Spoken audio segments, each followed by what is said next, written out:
Today we take a look at the vintage lenses.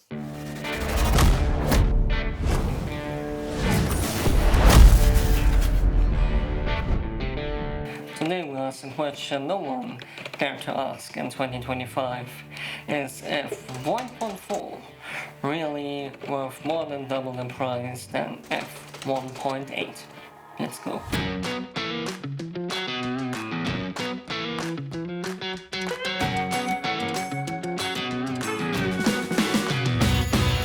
Welcome back to the channel. If you're new here, I buy cheap old lenses and adapt them to modern cameras, and then I pretend to be a photographer or cinematographer. You're welcome. Today we are looking at two absolute legends of lenses. Here we have the Canon FD 50mm f1.4, and here we have the Canon FD 50mm f1.8. They both shoot, they both work, they both focus manually. Neither of them has image stabilization because that was considered witchcraft in the 70s. Let's meet our contestants.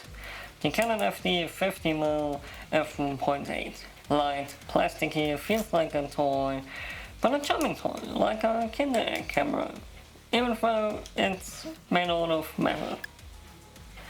Canon FD 50mm f1.4.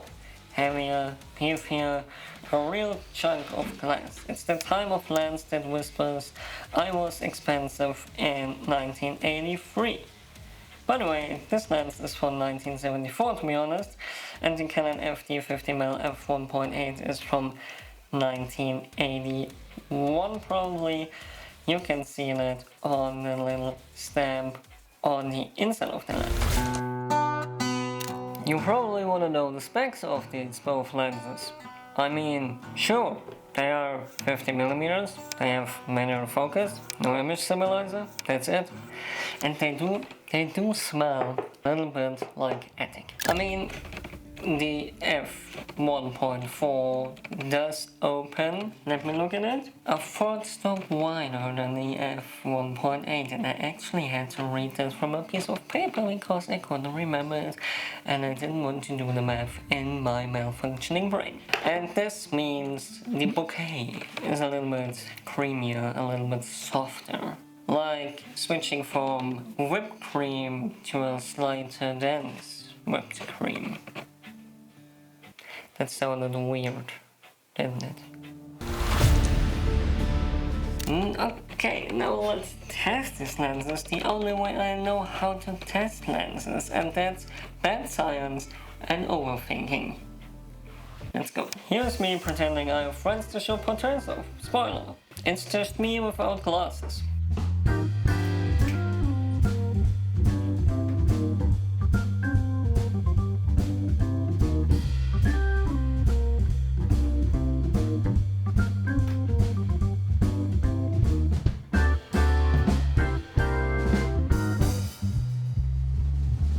Because nothing says vintage lens review like almost setting my studio on fire. The candlelight is obviously not real.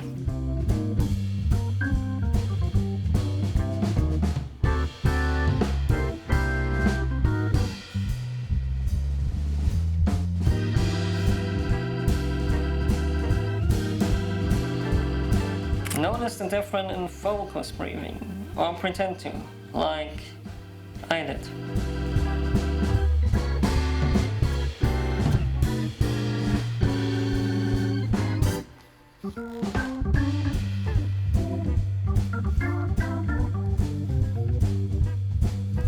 The f1.4 wins you obviously, but it is like double the price, smoother bouquet. It's between you and your tax return.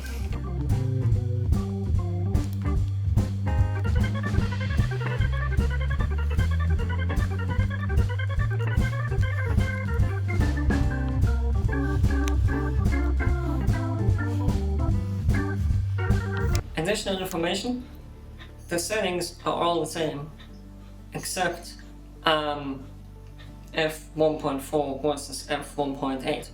I hope this makes sense, so you see the difference, especially in brightness and everything else between f1.4 and f1.8. One more information, the lowest distance on the f1.4 is like 45 centimeters and on the f1.8 like 60. Yes, so there's a difference. So what did we learn? Not much, to be honest, but you're probably watching this procrastinating, doing your own videos or your own stuff, so respect to that. Just kidding, the f1.4 gives you smoother bokeh, slightly better low light, a more pro feeling build. But the f1.8 is lighter, it's cheaper and sharper and wide open. Yep, I said it. And it gives you the pure 50mm charm without trying too hard.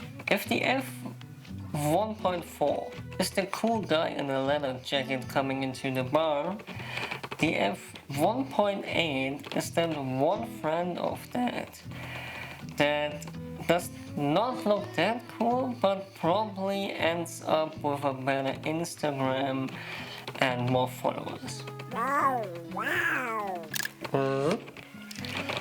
What did I learn? Which one would I choose? To be honest, I own both, so I'll probably just take the one that's in the back, like blindly going in there and you get the right thing. And I also do like self-control, and these are my new personality for the next 2 months. So I'll probably take both.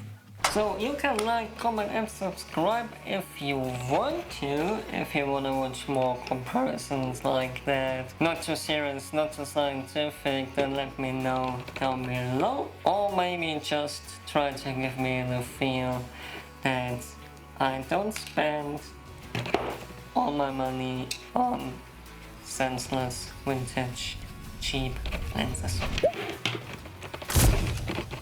And remember, modern gear doesn't particularly make you better, but it definitely makes you broke faster.